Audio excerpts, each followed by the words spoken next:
Hi guys, I will show you today a nice lovely classic car which is here behind me in this garage, and the car is Triumph TR6. Hope you will like this video today. I will try to show you around everything about this car, so come with me, open the garage and have a look at inside.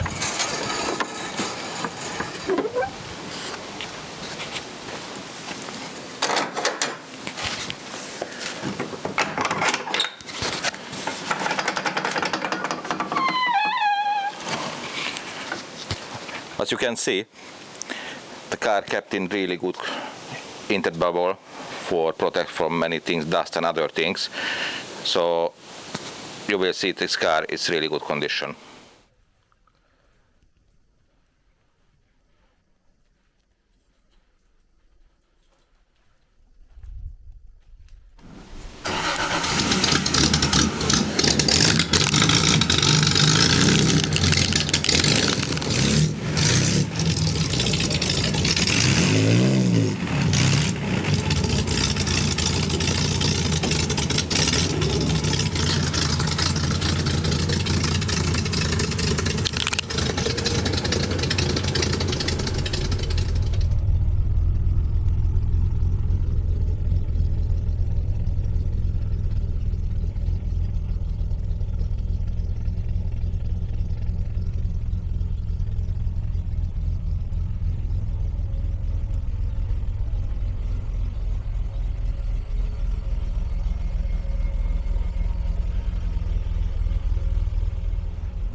So this car is a Triumph TR6 from 1973.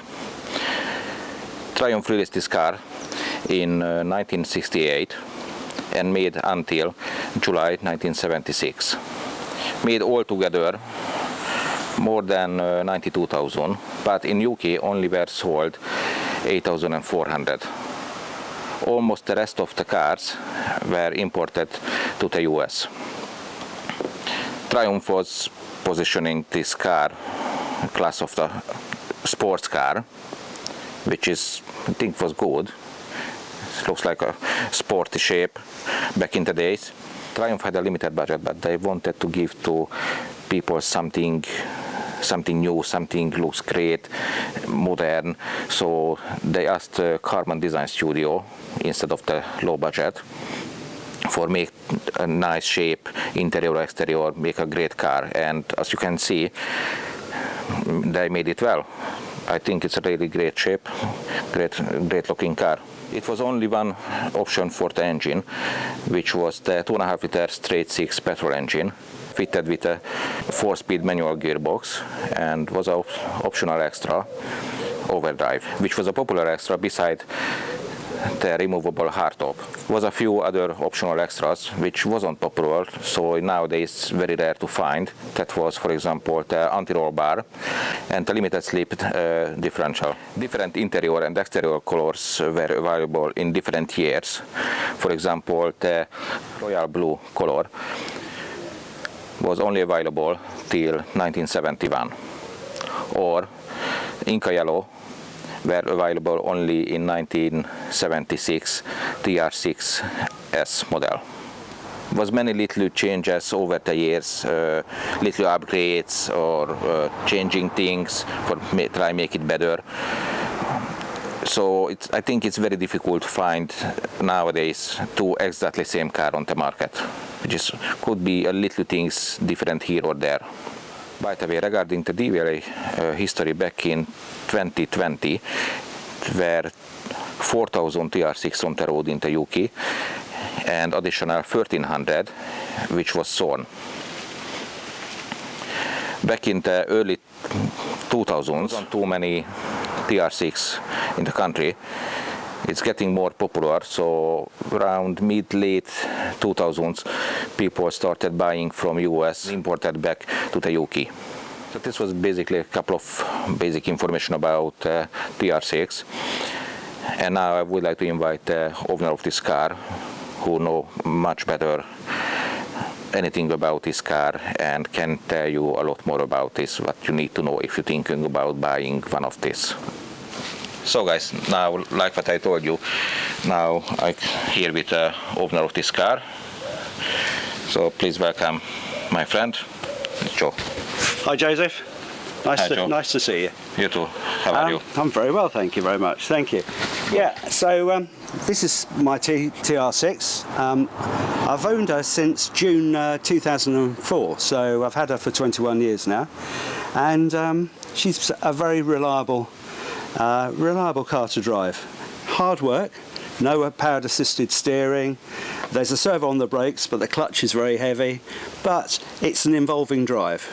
It's not like driving a modern car where everything is automatic. So it's basically just like you're part of the car and you're actually feeling the drive, I mean every movement on the car, and it's just I know it's nowadays not really say that, but it's just a proper man's car. Well, possibly. I haven't won my chess medallion today, but yes, it can be quite hard work on a long journey, but very good fun nevertheless. My wife and I love her to bits. Yeah, so she was an original UK car, registered on the 1st of August in '73.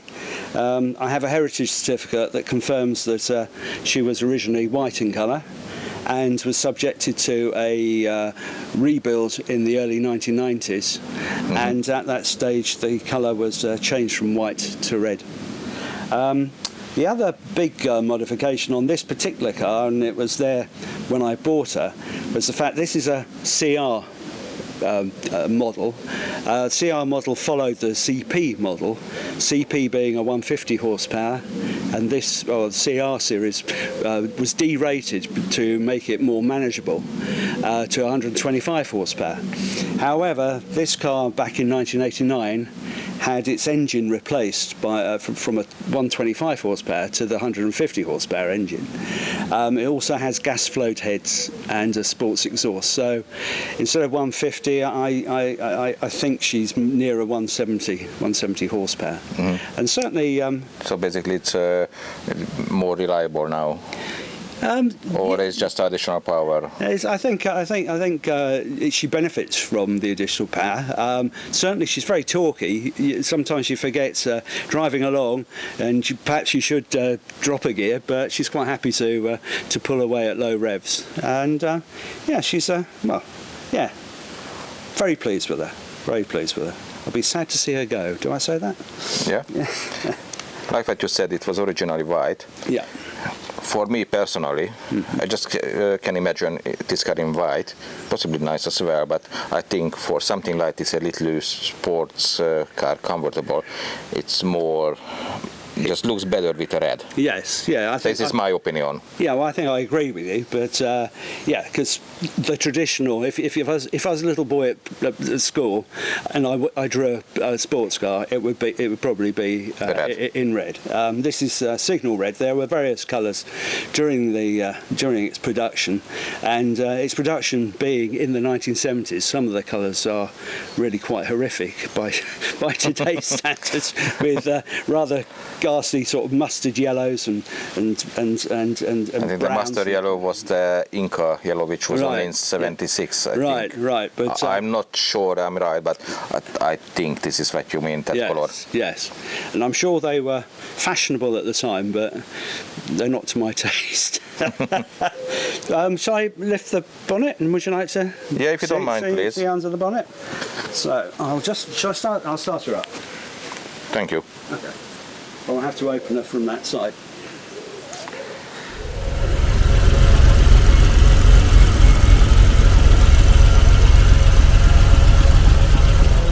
So this is the 150 horsepower straight six, 2.5 litres. The reason why for the time it was quite a powerful unit because it has this mechanical fuel injection, which was quite advanced at its time. It's an interesting setup. I think the cars for the US they all had carburetors on them, but the ones for the UK are known as PI models because they had petrol injection. In the US, there is just the carburetors. That is probably the case, but I'm no expert on these things. No, neither me. So just press. This car doesn't have, like on the new cars, the telescopic support. It has this funny thing, which is if you lift up, it's click in, and when you lift a bit more after, it's unclick and you can shut. It's basic, simple, but it's working great. It has a full-size wheel, spare wheel under there. So, made for a sports car, I think the boot isn't tiny. No, it's very practical. Very practical. And there's luggage space behind the seats as well. Ah, okay. And the fuel tank is just here? Yeah. The fuel pump is just behind there. Ah, okay, so need be careful there. A bit of work, I think. Yeah. Can I shut? Yeah. Do you want the roof down? Can do. Go out for a drive with the roof down? Yeah. Yeah. As you can see, the fuel cap here in the back, in the middle, which I think a little bit need to be careful when you're refueling, not make any scratch or any damage on the bodywork. So how we open the roof? So it's a very simple mechanism. There are two levers at the front here which come out. There is the window. We unzip the window, we undo the poppers, and the whole thing just tips back. So it's all very straightforward and very simple to operate. I shall demonstrate now. Thank you. Let's see. So just pop off this one, or not yet? Yeah, you can undo those. Yeah.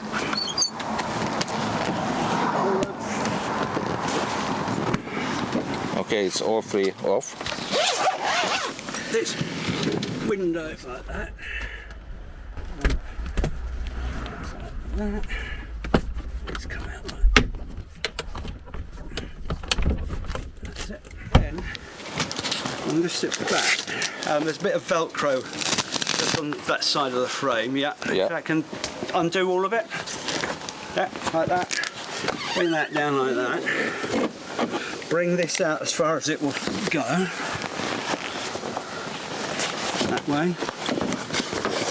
Okay, and then we fold these bits in. Try not to actually crease the the clear plastic. Maybe a bit more. And then we just fold that into this luggage compartment. So this is the luggage space in here. Can fit a couple of sports back here. This cover goes over the top. So there's various poppers around the outside.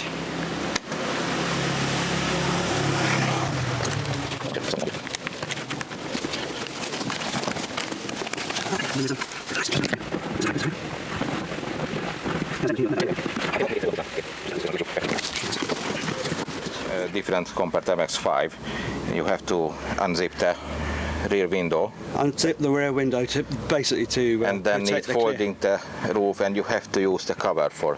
Yes. Because without that, just will be floating. Floating, and it just neatens it all up. Yes. So the car show now a different face, different shape now, and the roof down.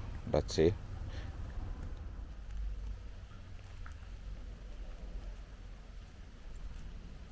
Now you can see it's more the sporty shape.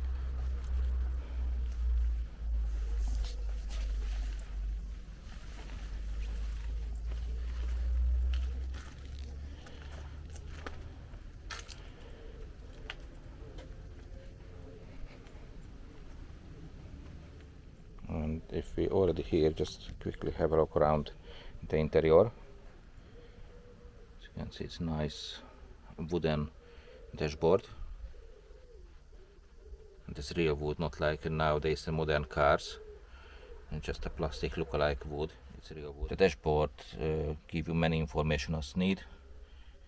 Volts, oil pressure, fuel, temperature, rev counter, and of course the speedometer as well. There's the overdrive switch as well. Sporty steering wheel, leather seats,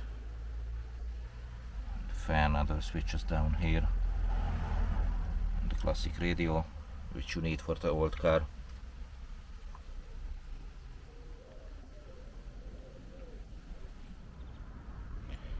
So I think we need to go and have a bit test drive.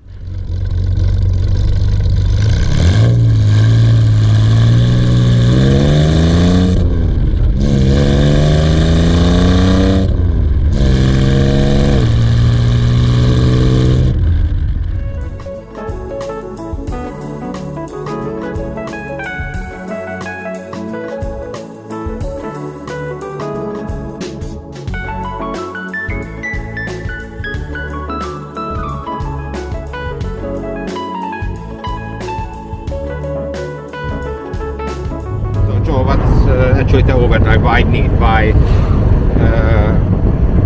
we need to use the overdrive? Why it's good?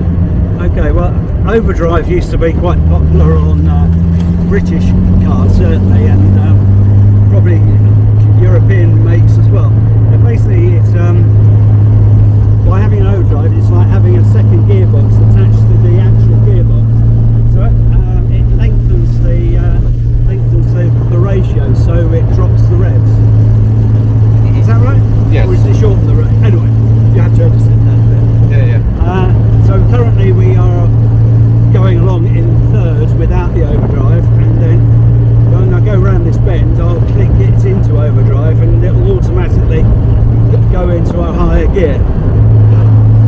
So it's actually without the overdrive, it's just like a 3 or 4 gear, but if you click on the overdrive, it feel like it gives you It gives you an additional gears. Yeah, and it works electronically on the mechanical overdrive unit. So all done through this lever here, which looks like an indicator sort of. So I've just come out of overdrive, put my foot down, select the overdrive, and then it pops in. I heard it switching gear. Yeah. So it's a slight delay, but that is the way it operates. There's maybe, I'm not right, but can say it's a kind of semi-automatic. Semi-automatic, yeah. And the overdrive is available on third, as well as fourth gear. Okay, thank you. On the earlier models, on the CP model, they actually had overdrive on second gear as well, which would be very useful for town driving. But this doesn't.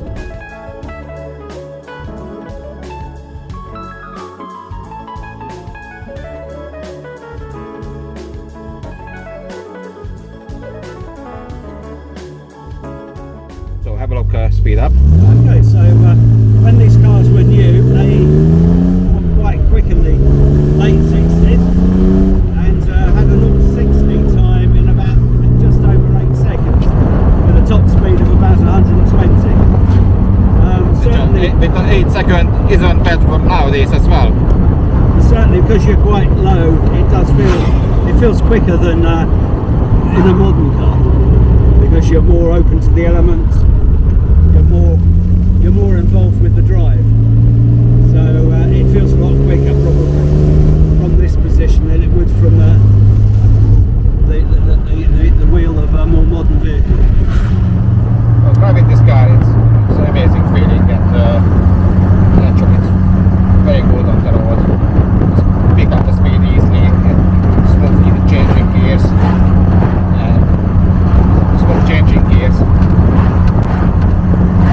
and going really well. I don't think it could be any issue with nowadays in the traffic. You could pick up that speed very easily. Just like what Joe said before, steering and brake doesn't have any power assist. Need a little bit more power to use it. Thinking a bit more for braking. but it's not a problem. It's you're choosing a old car, you're driving a old car, you like a classic car feeling. I think it's really good. So actually you can feel you're part of the car, you really enjoy it. You don't need as a old radio in the car, but the engine sound it's amazing, and you don't have to use the radio, just enjoy the sound from the exhaust when you're driving. So every second can give you a really enjoyable sound and just a feeling all around, definitely when the weather is lovely and the roof down. So just go a bit more with this car and enjoy.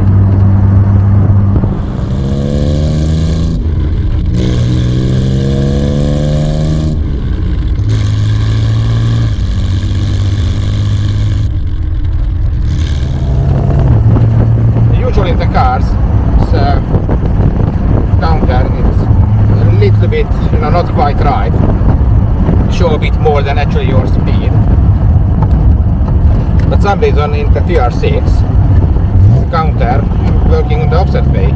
So if you're driving, for example, in 40 miles per hour, this could be 44 or maybe 45 miles per hour. So need think about when you see speed camera on the road.